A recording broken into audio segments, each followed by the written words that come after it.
Welcome back to my channel once more, and this video I'm explaining about how Russia has proclaimed martial law in another country, in Ukraine, a country which even Russia recognizes as a sovereign state.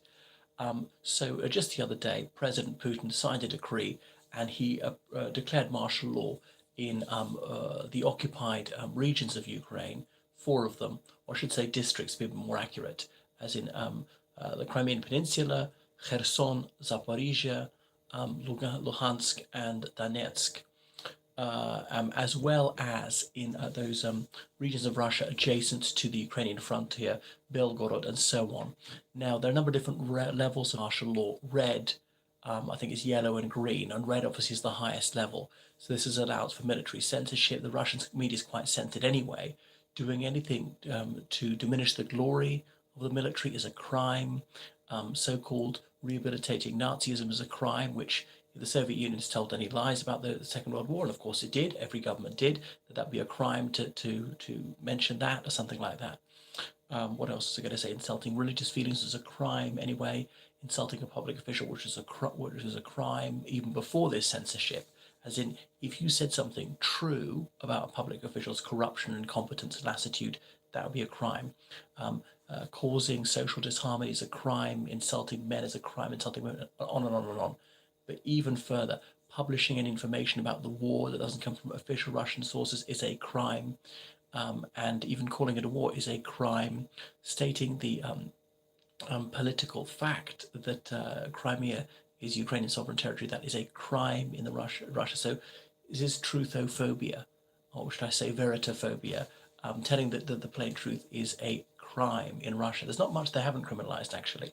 So it's going to restrict access to an egress from certain districts and things like that, allow them to move the population, and on and on. So Russia's already kidnapped. The United States government estimates hundreds of thousands of Ukrainian civilians, move them deep into Russia. Well, that's one way to boost your population. Are they going to be forced into slave labor? I mean, Putin's openly nostalgic for Stalinism, when of course several million Soviet citizens at any one time were slaves in their own country. People often even call them slaves. Working in the Gulag unpaid, many of them died under the brutal exploitation of that tiny criminal clique that was lording it over them. So he'd know that like to return that. Certainly tens of thousands of children kidnapped and taken to Russia. So the kidnap of children is part of his new stratagem. So he's why is he introducing this now? I suppose the war's going so badly, and he's worried about massive scale protests, people running away from military conscription, might be new demonstrations. Actually, the demonstrations weren't that large scale of the general mobilization. Remember the 100,000 called up in early September, the 360,000 called up on the 21st of September. Of the 360,000, they claim they've actually got 220,000 of those. Lie, I'm sure that. I would say 460,000 people called up. But more than that, Russians have left the country since February 2022. Admittedly, only about half of those are thought to be men aged 18 to 35 as in eligible for compulsory military service.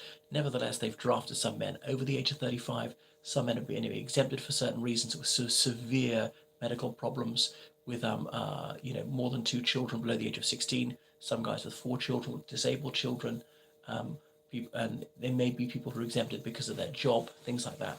So he's partly diverting attention from Kherson, where Russia's publicly said that they're evacuating civilians from Kherson because the battle is intensifying, and they clearly expect to lose Kherson. The bridges have been damaged. They've got pontoon bridges, but this so-called evacuating civilians might be a cover for evacuating soldiers, is what they're really doing, or putting soldiers and civilians on the same pontoon so that if the Ukrainians blow it up, they're killing some of their civilians, using them as human shields. So to divert attention from that, say, oh, this is what we're doing, martial law, and as another escalatory measure. So we knock the whole thing about losing Kherson onto the back pages, not have that as the headline. And he also appointed General Sergei Sorovikin as the new commander in Ukraine. And it was unusual they actually named this, but yet another proof that is going badly. You wouldn't replace your commander if it's going well, would you? I mean, your reward for victory is not the sack. So Surovikin has fought in Syria, has certainly killed tens of thousands of Syrian civilians deliberately, I know civilians are always killed in war, and I know it's regrettable, better to never kill any. But if you are fighting, if you can't reduce it to zero, try and get it close to zero as you can. Him was sort of the opposite. They say he deliberately targeted hospitals, and of course, Russia has certainly attacked at least scores of hospitals in Ukraine and clinics and so on. Or said the Ukrainians have used them as military bases. Now, I'm not absolutely sure that was false, but it's very likely it's false in quite a few of the cases. And when the Ukrainians engage in legitimate acts of warfare, of course, Russia will call that terrorism. So Surovikin gave this interview to a Russian TV channel, and he's a real bruiser, sort of like dead-eyed, quite a scary-looking guy. How would I put him? Heartless, someone you can tell the sort of person who's a psychopath who would kill civilians without the least compunction, shrug it off, and saying, okay, yeah, we Russia and Ukraine are one people. What? Is that why you've killed so many of them? I mean, Muscovites and St. Petersburgers are one people. Why haven't you killed tens of thousands of St. Petersburgers? He's from Novosibirsk. Is that why the Ukrainians are fighting so gallantly to be their own nation state? Anyway, even Russia recognizes them as a separate people until this preposterous, imbecilic lie has come out. Anyway, he says they're there to keep Ukraine independent from NATO and the West. Well, first of all, Ukraine has applied to join NATO, as NATO won't let them in yet. So if you want to keep Ukraine independent, it already is independent. You're trying to prevent it being independent by subjugating it to Russia, by integrating as much as possible into Russia, maybe all of it, if not having a satrapy even more integrated than Belarus, if at all possible. So this is the topsy-turvydom of Putinism, that up is down, telling the most barefaced, flagrant lie again and again and again, no matter the outright illogicality, the Wednesbury irrationality of what he's saying. So, wow. I mean, it takes some chutzpah. It is Orwellian, where, war is peace, where freedom is slavery, where truth is a lie, and so forth.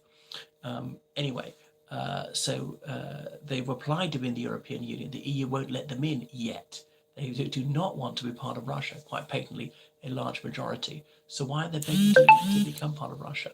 And what is it about the Russian model which is so unattractive? There are only 5 countries which are military allies of Russia, none of whom have sent a single soldier to attack Ukraine. The European Economic Union has really not taken off. The CIS doesn't have that many members. It's scarcely integrated. What is so much more appealing about the Western model of free market capitalism and democracy? Real free market, not like Russia, not like gangster capitalism, where it's all controlled by the same secret service goons who are terrorizing the population under communism and now doing it for capitalism. So that is Surovikin. Obviously, Russia is deliberately targeting civilian infrastructure, which is expressly prohibited under the Geneva Convention. So trying to freeze the Ukrainians into submission, destroying their heating infrastructure. And of course, they're doing that in Western countries as well, blowing up the Nord Stream pipeline to deprive people of gas, spying on Norwegian gas installations to try and take out that, so Western countries don't have enough gas this winter. And what depresses me is the Western countries are not hitting back. Not necessarily blowing things up, but giving heavier weapons to the Ukrainians to do so, or cyber attacks to take out whatever it is in Russia, the traffic lights, the electricity system, anything to say, if you do this to us, we shall retaliate, we shall hit you. Right, so thank you so much for watching this. In a way, it's a heartening sign that Russia's reduced to introducing this type of martial law, because it shows that things are going badly. Thank you so much for watching my channel. Please subscribe to me on Patreon, and please donate to me on PayPal, georgecallahan79@gmail.com. Toodaloo.